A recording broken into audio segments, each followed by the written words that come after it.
Hey folks, it's Kikoskia here. This video is going to have no actual gameplay footage of the Oregon Trail. I just thought that considering I'd done Super Amazing Wagon Adventure before, and now I'm doing the Oregon Trail, that I'd actually talk a little bit about the Oregon Trail. Not the game, the actual historical road itself. Just in case people wanted to know a little more, or perhaps didn't know what it actually was. Normal gameplay video footage will resume next video.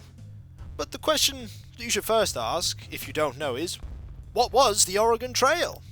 The Oregon Trail was a 2,200 mile long road that people generally believe started at Fort Independence, Missouri and ended in Oregon City in Oregon.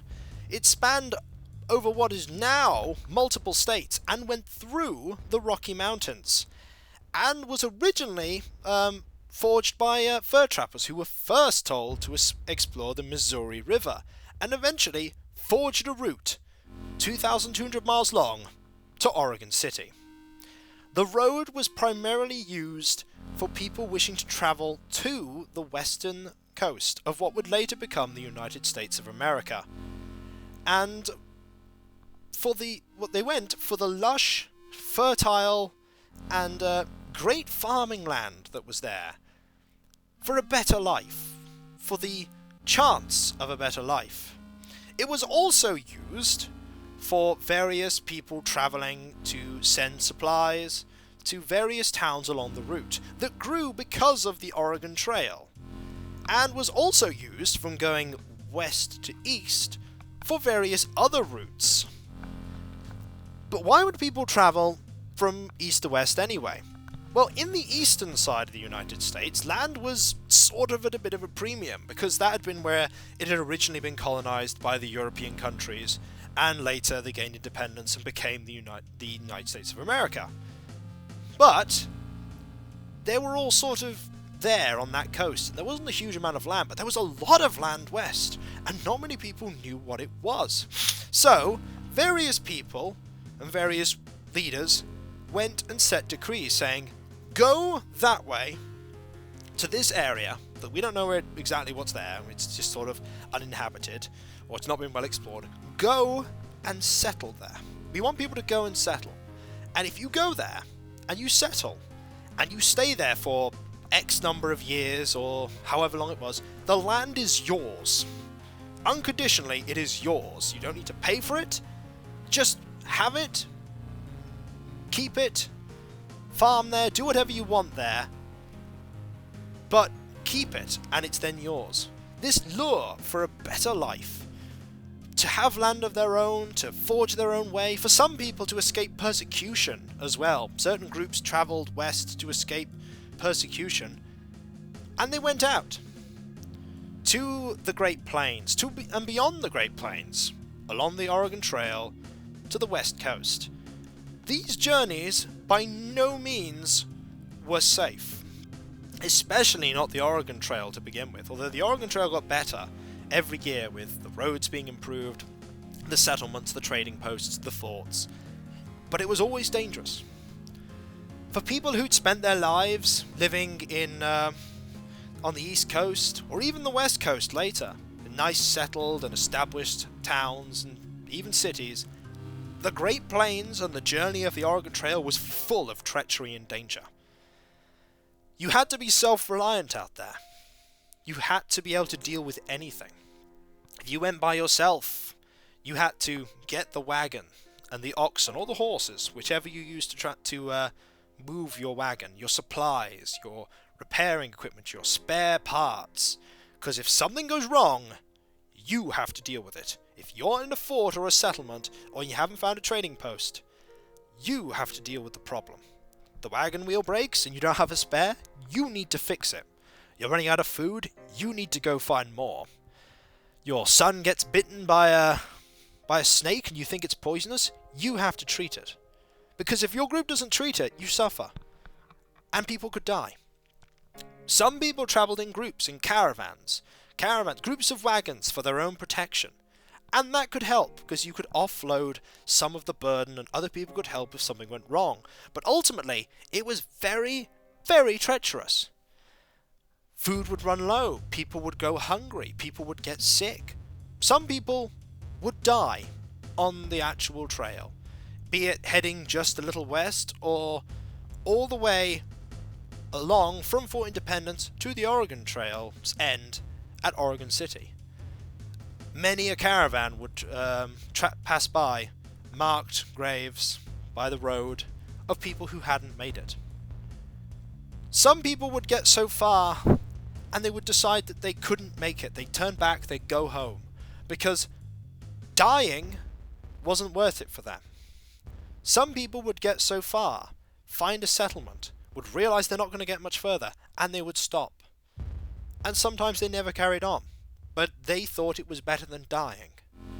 Some people, be it out of desperation, or determination, or will, just sheer will, pressed on anyway, even though they really shouldn't, and they died. Lots of people died on the Oregon Trail. Some of them we know about, some are forgotten.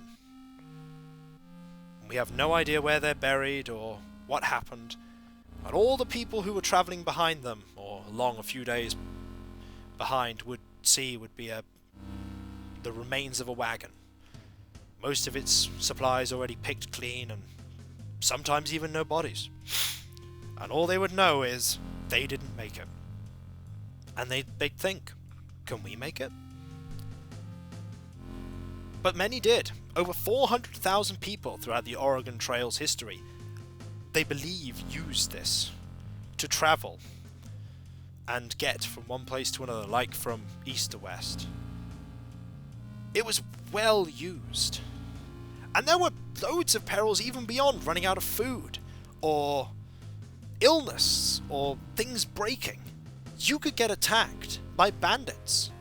People who see caravans as easy pickings and wait, and kill everybody there, and steal all their supplies and their wealth. You could also run into other problems. People within your own caravan could want your things and steal them. You were also passing through Native American lands, and there were encounters between caravans and individual wagons and Native Americans.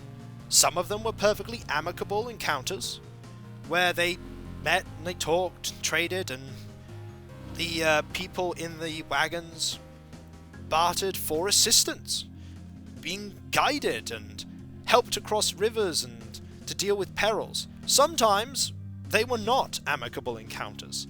There were accounts of there being attacks, there being deaths. Sometimes it was caused by one side, other times it was caused by another. But it was all dangerous. Traveling through was all dangerous. You had rivers on the Oregon Trail that you had to bypass. Some of them you had to ford, make your wagon waterproof and go across. Others, there were toll bridges or ferries. Sometimes you had to go find a more shallow part that was further down. Other times you had to wait for the water to settle. Some people tried to ford rivers they really shouldn't and just drowned. And then there was the season. You had to go at the right time. If you went too early, there wouldn't be any grass for your beasts of burden that were taking your life. If you went too late, winter happened. And winter on the Great Plains, and especially in the Rocky Mountains, was hard. And many people who weren't expecting winter to be that difficult, and who travelled too late, would be caught in it. The middle of nowhere. Winter hits, blizzard, snow, the Rocky Mountains. Imagine being caught in the Rocky Mountains in the middle of winter. You would just die. If you were lucky, you might be able to turn back, or forge on to somewhere where you can stop.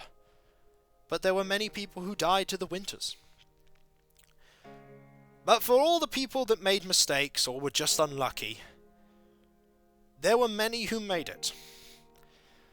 But the Oregon Trail would not be able to serve in that capacity forever. Eventually people wanted faster, safer, cheaper ways to get across. And so the East to West Railroad was built. And that, folks, is a story all on its own of the efforts to build one railroad that combined... Basically, it connected them. One railroad that just connected both east and west. And if you want to look that story up, that is a story all its own, as I just said then. But once that was built, why would you go on the Oregon Trail? The railroad was cheaper, faster, safer. And the key there is safer. If you wanted to go from east to west, or west to east, or to any one of the stops along the way, why not use the railroad? And so when the railroad started to become rife, starting with that big one, the Oregon Trail's use declined and eventually, no doubt, became a trickle and ceased altogether. But there were still towns and settlements along that were being fed and supplied by that trail. And they were still continued to be supplied with other traders and merchants. Some of them didn't. Some towns and settlements failed. Such is the way of going into an untamed land and trying to settle. Sometimes it doesn't work. But the ones that did are the towns and the cities from that time that are around today. And as a note, Interstate 80 and 84 have sections that still follow the old Oregon Trail route and will supply and lead off to towns and cities that were on that route.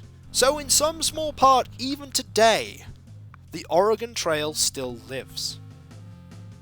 But even if it's not really used at all as it was before, it will always be remembered as the Great Trail, the 2,200 miles of plains, mountains, river crossings, that at that time, for a while, was the best and safest way to go from Fort Independence, Missouri, to the West Coast in Oregon City. And the Oregon Trail was a video game that was made to educate people at school about the Oregon Trail itself.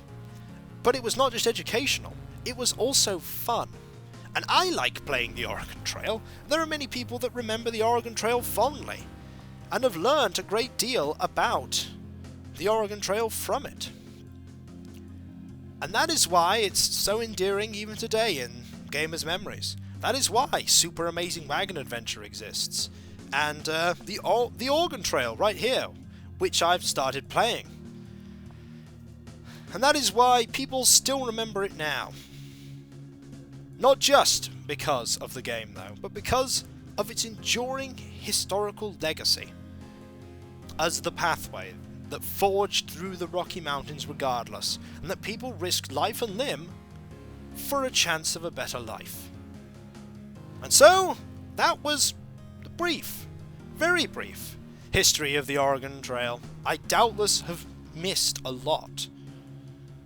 I've doubtless missed a lot about the efforts of people to settle on the Great Plains and all the towns and cities that sprang up around the Oregon Trail.